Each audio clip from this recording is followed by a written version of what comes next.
Kakasuhin niyo ako, bakit ako pumapasok? But sir, may kinalaman sa pag-user para makabuo ng numbers po. Lahat yan, trabaho ng senador. Gusto ko lang po malaman kung bakit hinaharas ang pagpasok ni Senator De La Rosa dito sa kapulungan na ito. May I know the answer? Maybe we can suspend the rules and ask the Sergeant at Arms what really transpired when Senator De La Rosa was about to enter the Senate hall. Okay, we now proceed with the voting. There are two nominations, There are Mr. two President. What we will do now candidates is for conduct Senate the voting, presidency. Mr. President. One is Senator Alan Peter Cayetano and the other is Senator Tito Soto.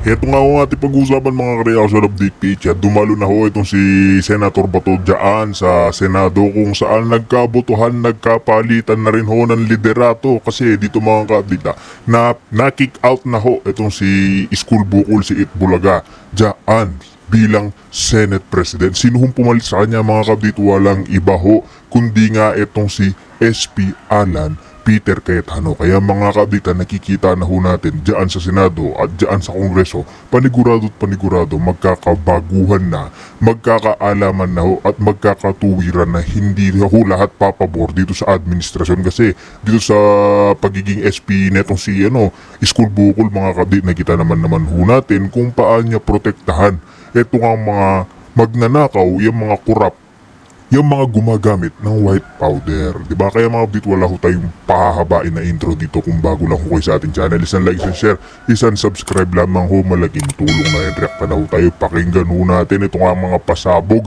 dyan sa Senado sa pagpapalitan ng liderato at itong pag-init ho ng ulo ni Senator Bato de la Rosa matapos nga ho siyang, alam niyo na, pagpuputakan dahil nga bakit daw ho siya dumalo dyan mga kabdit o para lang daw kumpletuhin ang pagpapalitan ng liderato kasi nagkabutuhan ho ng 13 to 10.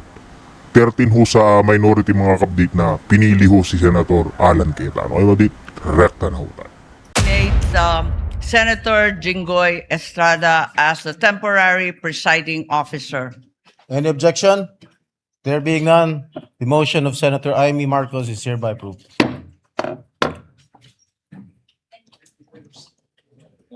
Please proceed. Mr. President, may we also nominate Senator Joel as the temporary or acting majority leader? There is a motion by Senator Alan Peter Cayetano that Senator Joel Villanueva be made an acting majority floor leader. Is there any objection?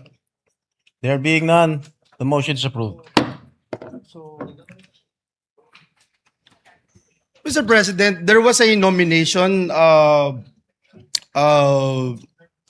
by Senator Amy Marcos to elect Senator Alan Peter Cayetano to be our Senate President. And I don't think, Mr. President, that there's no objection, Mr. President. And so I move that we close the period of nomination, Mr. President. Is there an Ito objection? na. There being none, the period, yes, is that an objection, Senator Pangilinan?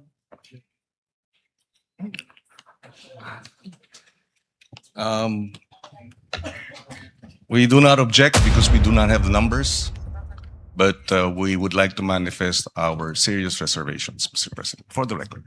Noted, Senator Pangilinan. There is a pending motion by Senator Villanueva to close the period of nomination. Is there any objection? There being none, motion is hereby approved. Majority Leader. May we ask, Mr. President, the newly elected Senate President to take his oath, Mr. President, and suspend the session. Mr. Session is hereby suspended. Ayan nga mga kabdit, wala ho tayong patatagalin dito dahil narinig naman na ho natin ang new elected Senate President Alan Peter Cayetano. Sibak ho sa pwesto, wala ho sa numero itong mga nasa majority kung saan nagkabutuhan na nga mga kabdit.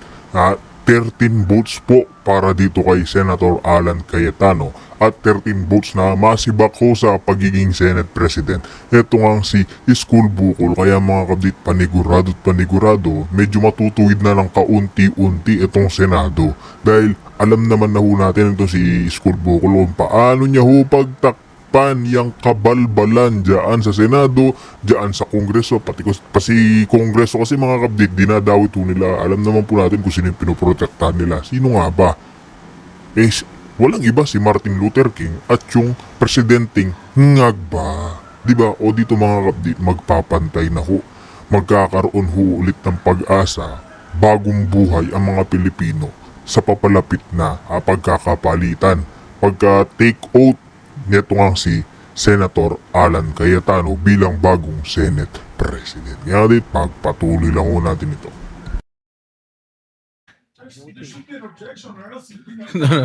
Okay, we now proceed with the voting. Dalawa na. There are two nominations, There are Mr. two President. What we will do now candidates is for conduct the Senate voting, presidency. Mr. President. One is Senator Alan Peter Cayetano and the other is Senator Tito Soto. Okay. Pwede na, mag-vote. Pursuant to Section 2 of the Rules of the Senate, we will now proceed with the roll call vote. Secretary, please. Roll call of members. Senator Aquino. Senator Cayetano Alan. Senator Cayetano Pia. Senator Soto. Senator De La Rosa. Senator Escudero. Senator Escudero. Senator Estrada. Cayetano. Senator Cayetano Pia. Senator Gatchalian. Senator Go. Senator Hontiveros. Senator Lacson. Senator Lapid. Senator Legarda. Senator Marcoleta. Senator Marcos. Senator Padilla. Senator Pangilinan. Senator Tulfo Erwin. Senator Tulfo Rafi. Senator Villanueva. Senator Villar Camil. Senator Villar Mark. Senator Subiri. I would like to be an independent member of the Senate. What is your vote, Senator Subiri? Abstention. Senator Soto III. Cayetano. May we get the results, please?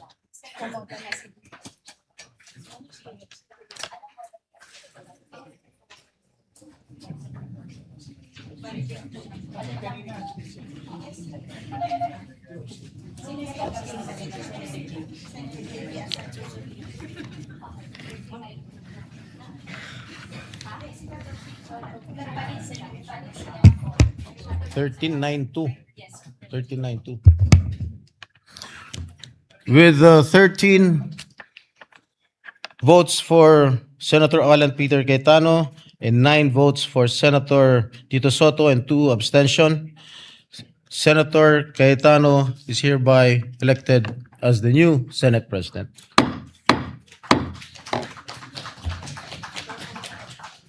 Session suspended.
May we call on Senator Camille Villar to administer the oath to the newly elected Senate President, Senator Alan Peter Cayetano.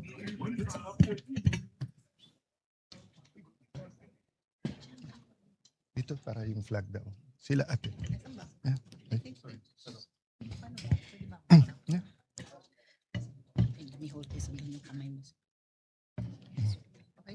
Okay.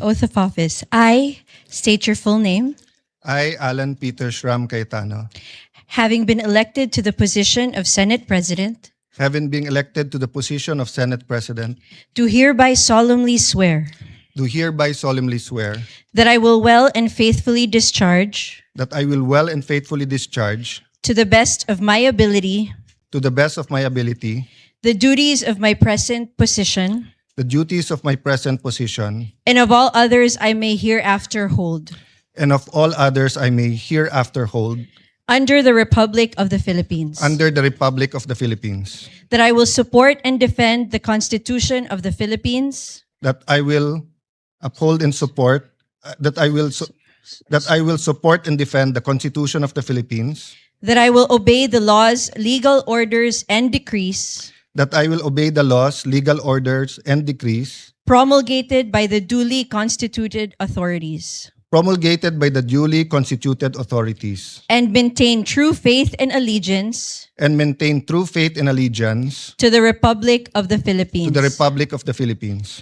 and that I impose this obligation and that I impose this obligation upon myself voluntarily, upon myself voluntarily, without mental reservation or purpose of evasion. without mental reservation or purpose of evasion. So help me God. So help me God.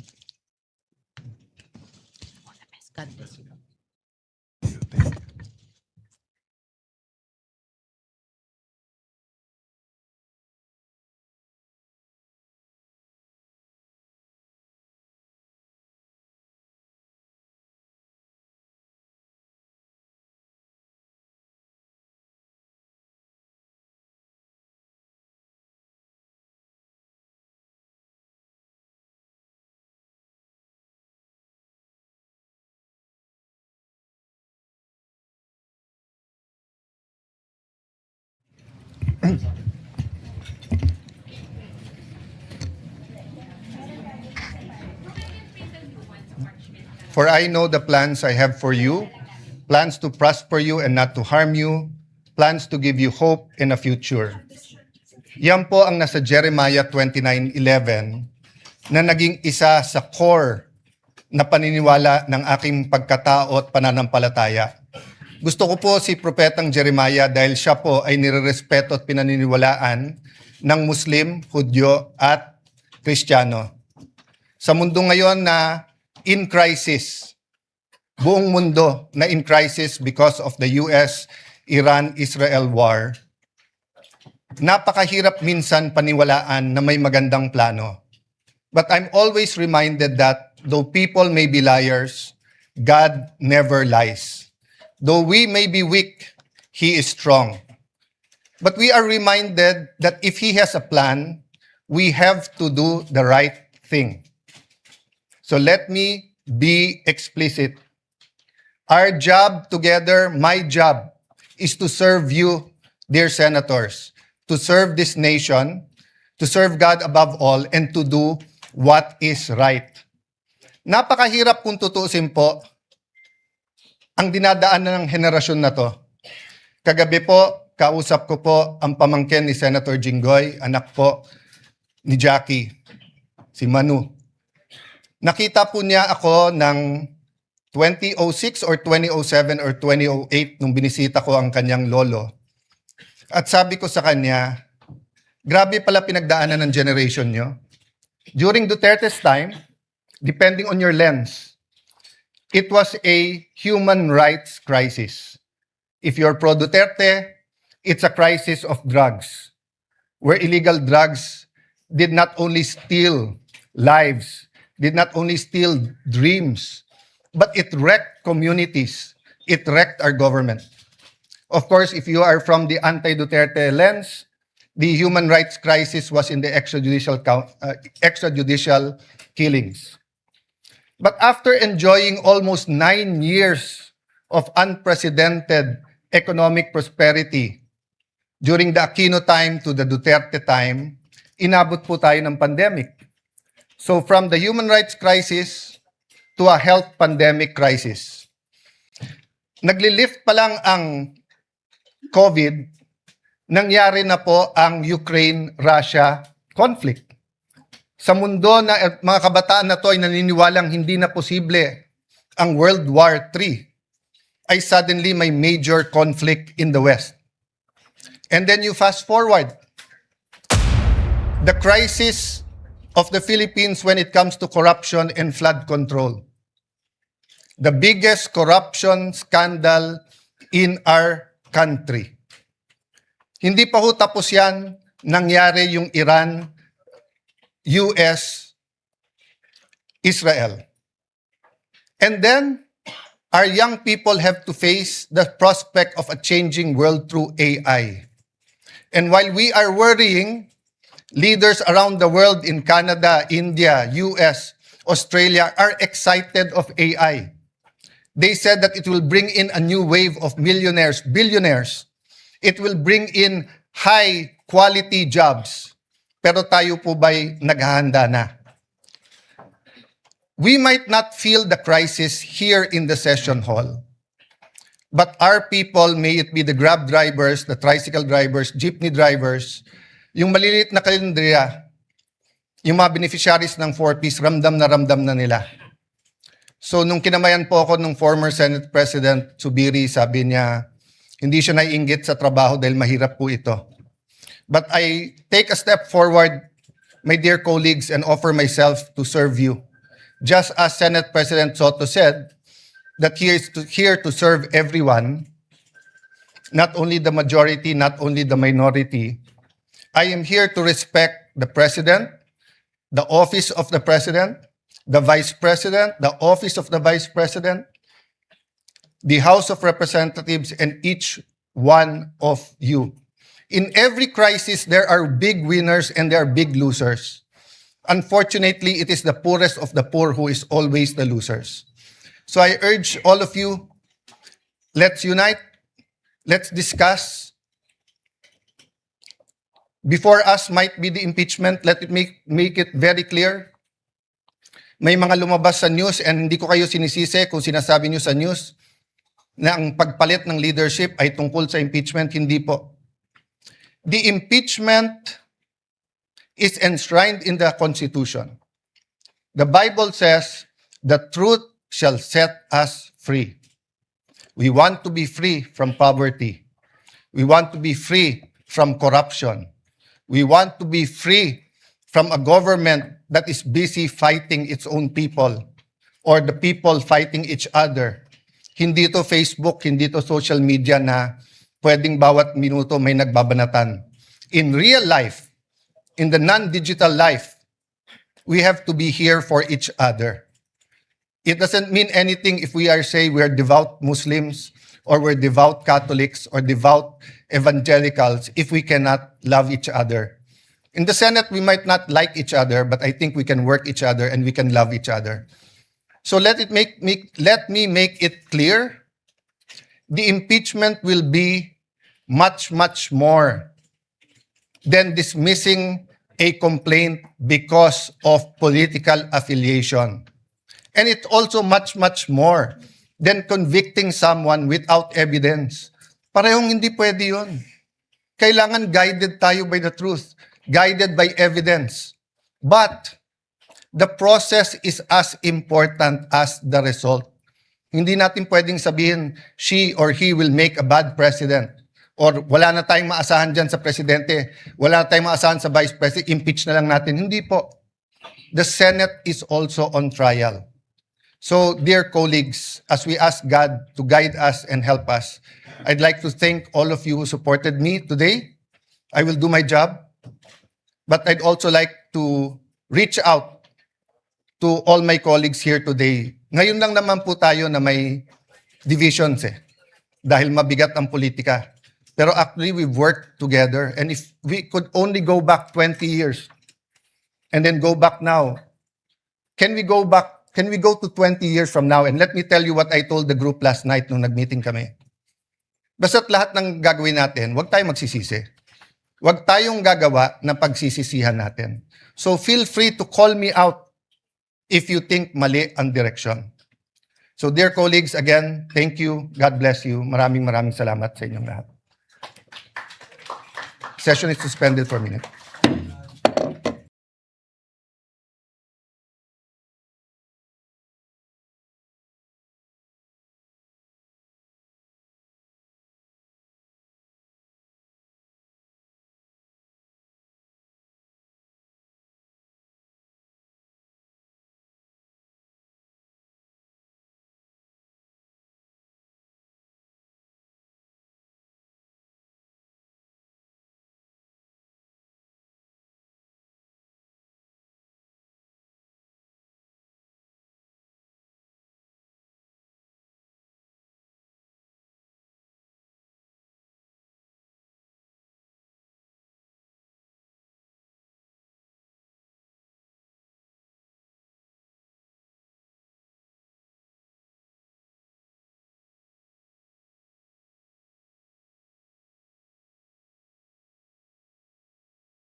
Mr. President, at this juncture, may I move that we recognize the distinguished gentleman from San Juan, Senator Jinggoy Estrada.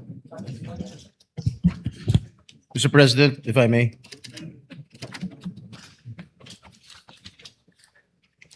Senator Jingo Estrada is Thank you, recognized. Mr. President. Mr. President, I respectfully nominate Senator Lauren Legarda for the position of Senate President Pro Tem. I so move, Mr. President. Any objection? Hearing none, Majority Leader. Mr. President, move that we close the period of nomination for the Senate President Pro Temp and act on the motion, Mr. President. If there's no objection, we'll proceed with acting on the motion.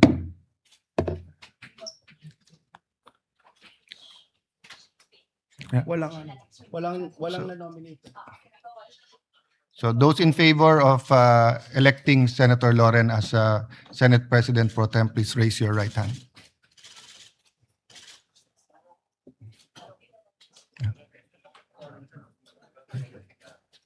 Ace and ace na lang. Ace and ace. Ah, okay, we'll do it viva voce. Yes, Mr. President, Okay. if So- may I suggest that we do a viva voce voting, Okay. Mr. President? All those who are in favor, please say Yes. aye. Yes. Aye. Those against, say nay. The ayes have it. There's no nays. Mr. President, may we ask the newly elected Senate President Pro Temp, Senator Lauren Legarda, to proceed to the rostrum, Mr. President. Yeah. And I move to suspend the We session. suspend while waiting for Senator. Thank you, Legarda. Mr. President.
I, I, Lauren Legarda, having been elected having been elected Senate President Pro Tem, Senate Correct. President pro tempore, do hereby solemnly swear do hereby solemnly swear that I will well and faithfully discharge, that I will well and faithfully discharge, to the best of my ability, to the best of my ability, the duties of my present position the duties of my present position, and of all others and of all others I may hereafter hold I may hereafter hold under the Republic of the Philippines. under the Republic of the Philippines, That I will support and defend that I will support and defend the Constitution of the the Philippines. Constitution of the Philippines. I will obey the laws, I will obey the laws, legal orders, legal orders, and decrees and decrees promulgated by promulgated by the duly constituted authorities. the duly constituted authorities, And maintain true faith and allegiance and maintain true faith and allegiance to the Republic of the Philippines. to the Republic of the Philippines, And that I impose this obligation and that I impose this obligation upon myself voluntarily, upon myself voluntarily, without mental reservation without or mental purpose of evasion. reservation or purpose of evasion. So help me God. So help me God. Congratulations.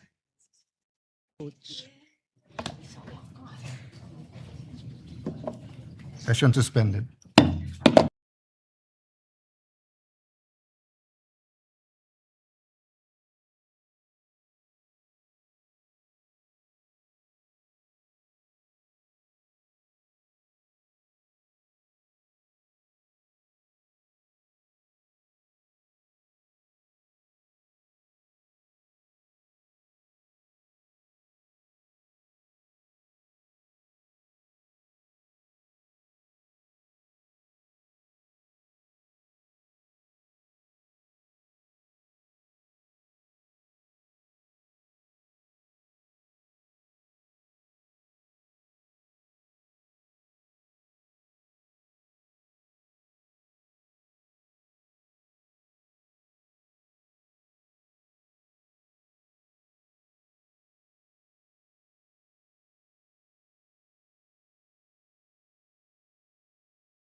Thank you, Mr. President. Mr. President, this juncture may move that we recognize the gentleman from San Juan, Senator Jinggoy Estrada, for his short manifestation, Mr. President. Before that, we just want to we will put on record that we are asking Senator Joel to stay on as acting majority leader until a majority caucus is called and until we settle the committee chairmanships. Senator Jinggoy Estrada. Mr. President, thank you, Mr. President. As a duly elected senator of this republic, I am concerned and disturbed by what happened to our colleague, Senator Bato de la Rosa, while he was entering this August chamber. And when he entered this August chamber, according to him, he was wrestled by some members of the National Bureau of Investigation. How can we allow other people to wrestle or even not to let him or preventing him to enter this August chamber? Ano ang ginagawa ng Sergeant at Arms? Bakit nila pinapayagan ito na gawin ito sa isang senador? Isang halal na senador.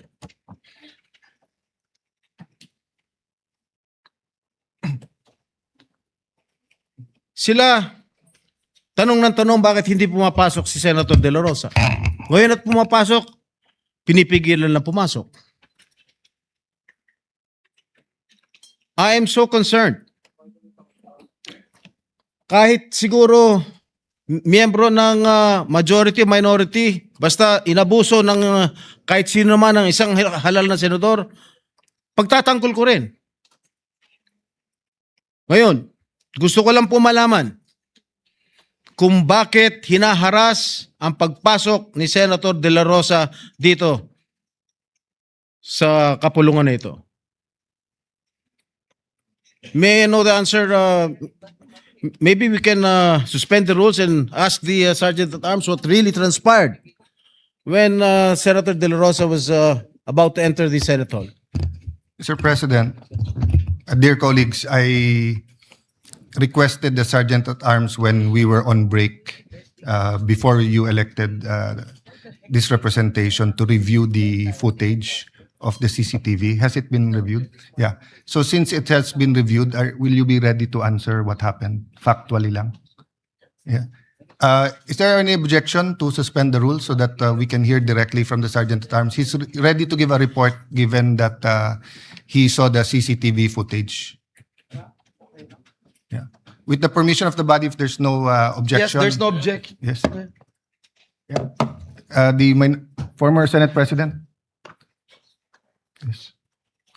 There was a motion, Mr. former Senate President, after I inquired with the Sergeant of Arms, he has viewed the CCTV and has saw what happened.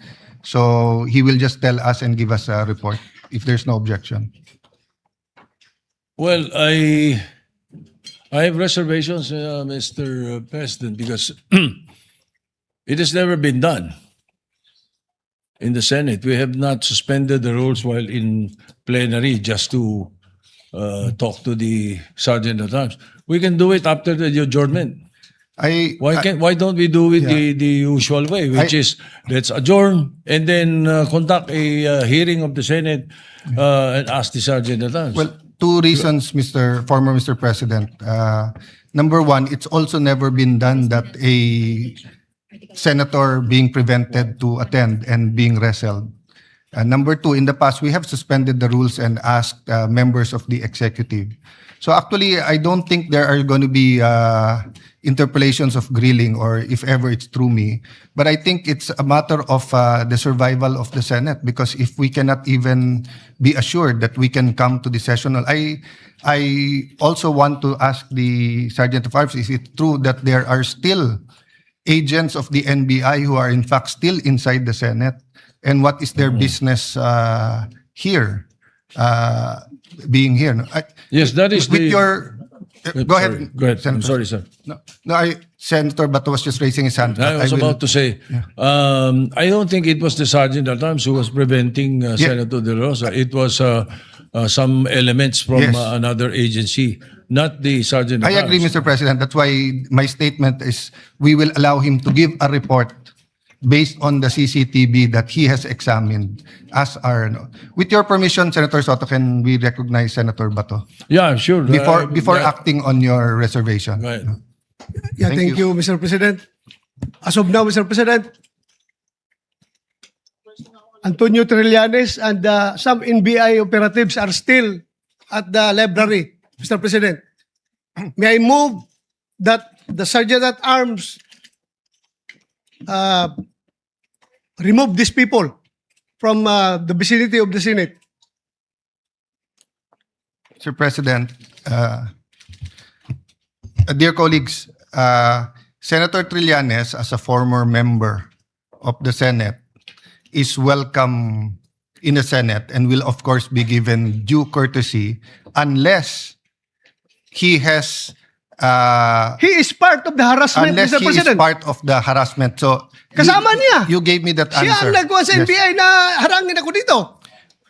So Bakit natin hayaan siya nandito yes, siya? with that clarification, is there any objection that we ask we will ask the NBI to leave except for the person or people who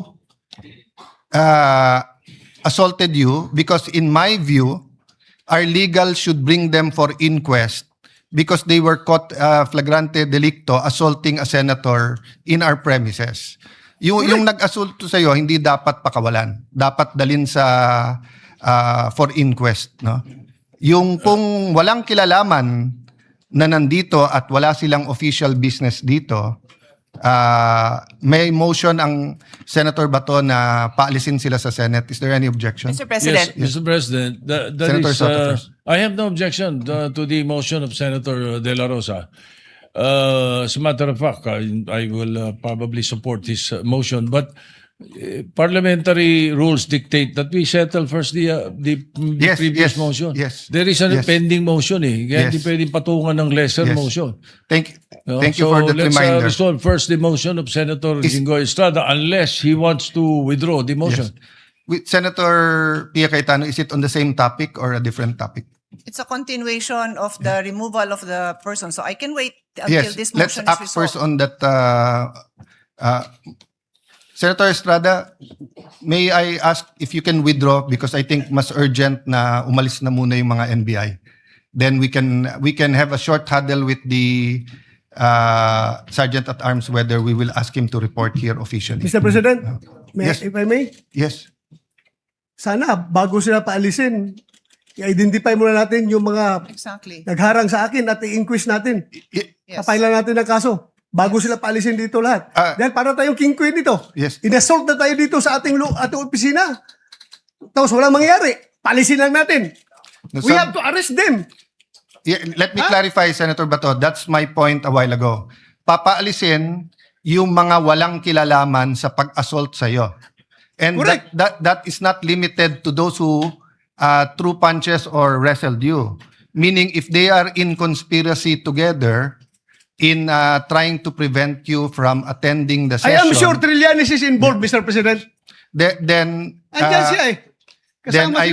my suggestion is to consult with the legal and to bring them for inquest. No, but before that, I will follow the suggestion of Senator Soto. Can we first dispose or withdraw muna? Mr. President, I withdraw my previous motion. So since the motion is withdrawn, Senator Pia. Yes. I think this is what the Senate President had in mind in any case. Let me just put on record, I think Senator Bato will also welcome this. Before removing anyone who is not involved, we have to determine who is involved and who is not involved. Obviously, I think that's quite obvious, but to be clear with the instructions of the Senate President, everybody here should be dealt with because they are here for a reason. We need to hear from them. They should give their testimony kung bakit sila nandito, sino ang nagpapunta sa kanila dito, ano ang instructions sa kanila, kahit tumayo lang sila dito, we want to know, why are they here? So just to be clear, I'm pretty sure that is what the Senate President meant, but perhaps we can instruct our legal team very carefully bago paalisin. Pati yung identification nila, yung official identification nila, baka may mag-missing in action dyan. We just want to be clear that everyone who even witnessed, even if they were just a witness, we would want to have access to them, Mr. President. Thank you. Let me clarify. No? If the committees themselves can hold in direct or indirect contempt unruly guests, may they be witnesses, may they be our employees or whatsoever, basta't non-members ng Senate, lalo na pwedeng mag-direct or indirect contempt dito sa Senado. But we are dealing with two separate things, whether what they did was contemptuous, and then secondly, whether there was a criminal offense committed within our premises in front of our faces that gives us the right for an arrest and ask the DOJ for an inquest. That is why I think the Sergeant-at-Arms took our instructions a while ago not only to view the video but to conduct an immediate investigation. Maybe we can have a 2-minute suspension and consult with the Sergeant-of-Arms kung nasaan na yung investigation nila before we ask anyone to leave the Senate. Tama si Senator Bato at Senator Pia. Baka palisin natin pero baka naman sila yung dapat arestuhin. No? So we'll suspend for 1 minute.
upon conferring with the people who had the floor, the honorable senators and Senator Soto, I'm hereby directing the Sergeant at Arms to complete his investigation, to continue to talk to the NBI and to former Senator Trillanes, and give us a written report within the next 30 to 45 minutes. For the information, the initial report of the Sergeant of Arms is that the NBI is claiming that they're here to arrest Senator Bato, but they do not have an arrest warrant. Okay, that is why it is critical that either the Sergeant at Arms or the report or a written report, no? So, but he will complete his report by talking to them now. Senator Jinggoy. Mr. President, do you mean to tell me that the NBI were here to arrest Senator De La Rosa without the benefit of any warrant of arrest? Yes. So far, I do not want to talk in a partial investigation, but so far there is no information that the NBI informed the Senate, which by tradition, no law enforcement agency has ever come to the Senate in secret to effect an arrest. Usually they have an arrest warrant and they coordinate with the office of the Senate President, and the Senate President calls a caucus to get the details. No? But if Mr. there's no President. objection, I will recognize Senator Soto, but if there's no objection, I will just direct and allow the Sergeant of Arms to conduct the investigation. Is that okay? Mr. President, may I suggest that we just follow your instructions and then go into a suspension, so that because of some vital information that Yes. we're discussing, which might be detrimental Prejudicial. to the records of the Senate later on. Yes. So So, that was the in the meantime- initial verbal report of the Sergeant at Arms, but let us wait for the official full-length report that we're giving him 20, 30, 40 minutes to finish. But please do that, General, so that we will know our actions. In the meantime, they are not allowed to leave the Senate. No? Senator Marcoleta. Mr. President, what happened to Senator Bato this afternoon does not only concern him. Most importantly, this concerns the very institution where he belongs. It is not only a disrespect to an incumbent and sitting senator of the Republic, but this is an act ridiculing this institution. Hindi po simpleng bagay yun, Mr. President. Kahit na po yung sinasabi natin na wala namang complaint or charges against him, wala namang bakit sila mag-aaresto. That's another point, Mr. Speaker. Yun lamang po napigilan siya, na pumasok siya para gampanan ang tungkulin niya. They already violated at least Article 145 of the Revised Penal Code. Marami po ang implication nito, Mr. President. Kamakailan lang, kagaya po ng alam ninyo, naipasa po natin ang Senate Resolution number 44, which was adopted on March 17, 2026. Dito po sa resolution na ito, Mr. President, dahil ito'y kamakailan lang, alam po natin na ang sense po ng Senate ay na-express sa pamagitan ng mga sumusunod. Una, due process and rule of law must be upheld in any surrender or extradition. Kasi po, nangangamba tayo na isusunod na naman si Senator Bato sa ginawa nila sa dating Pangulo. Filipinos not formally charged or convicted have the right to due process and will be guaranteed reasonable time and opportunity to seek redress from the courts and avail of any legal remedies available to them before any transfer to foreign or international authorities. Ito pa po yung isa. Sa sense ng Resolution number 44. While not legally binding, the resolution reflects the Senate's position against extrajudicial rendition and may be invoked to resist any attempt to arrest or surrender a sitting senator without due process. Ito po'y in-adapt natin, Mr. President. And there is a relevant precedent. Halimbawa po, yung binanggit kanina, former Senator Trillanes, noong 2018, Mr. President, former Senator Antonio Trillanes avoided arrest by submitting to Senate custody after his amnesty was voided. Ang sabi pa nga po noon ni dating, the former President of the Senate, our friend Vicente Soto III, maintained that no senator would be arrested within Senate premises to preserve the institution's dignity. Salita po ito ng ating colleague, Mr. President. The Trillanes precedent shows that the Senate can refuse to allow any arrest within Senate premises, even for a non-bailable offense, Mr. President. Senate Resolution number 44 strengthened this position. While not legally binding, it expresses the Senate's official stand on this matter. Filipinos must be protected from extrajudicial rendition. They must be given reasonable time to seek legal remedies before any surrender or extradition. Due process must be strictly observed. This gives the Senate, Mr. President, a policy basis to resist any attempt to arrest or surrender Senator Bato to international authorities without due process. Even if offense is non-bailable, Senator Bato is still or should still be protected as long as he remains inside the Senate. Because, number one, Senate can assert custody over him as it did with Trillanes. Number two, Senate can refuse any entry to arresting officers. And number three, Resolution number 44 provides political and procedural justification to delay or prevent arrest or surrender to international authorities. Mr. President, the arrest cannot be executed inside the Senate, and the senator can seek judicial remedies while under Senate custody. Thank you, Mr. President. Your manifestation is well taken and noted. I will restate that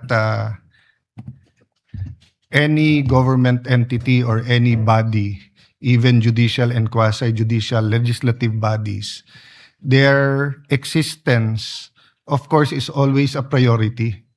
And when you have a collegial body like the House or the Senate, its members are given not only rights and responsibilities, but also privileges. That's why there is also immunity against suit, because if you look at history, when the kings and queens in Europe allowed parliament to meet, they would kidnap or stop or arrest members of parliament from going to parliament if they think that parliament will be acting contrary to their wishes or interests. And that's primarily the reason why, although we opted for the presidential form of government, it is that the immunities is still found in our constitution. Having said that, there are also a list of criminal offenses, including preventing a legislative body from meeting. There are also a list of criminal offenses, for example, an assault on a person of authority. But it is really unprecedented for a senator to experience this within our premises. Having said that, I think it is prudent, as Senator Soto said, let us complete the investigation, get all the facts. But I do that in that manner, we'll be able to act accordingly. But it is not also prudent to just dismiss them and for them to leave, no? That's why I'm asking also the Secretariat and the Committee on Rules to start thinking about drafting a letter, if not a subpoena, to the NBI director, so that it will be on the record who sent these agents and what were their primary objectives, or under what authority were they acting and what was their mission, no? We will suspend and let's confer with each other, and then we will give the Sergeant of Arms a few minutes. I've also asked my head of Legis, Attorney Sara, to accompany them to find out what really was their objectives. Senator Marcoleta, do you wish that your speech your manifestation be referred to a certain committee? Yes, Mr. President. But aside from that, I'd like to say that newspaper accounts has it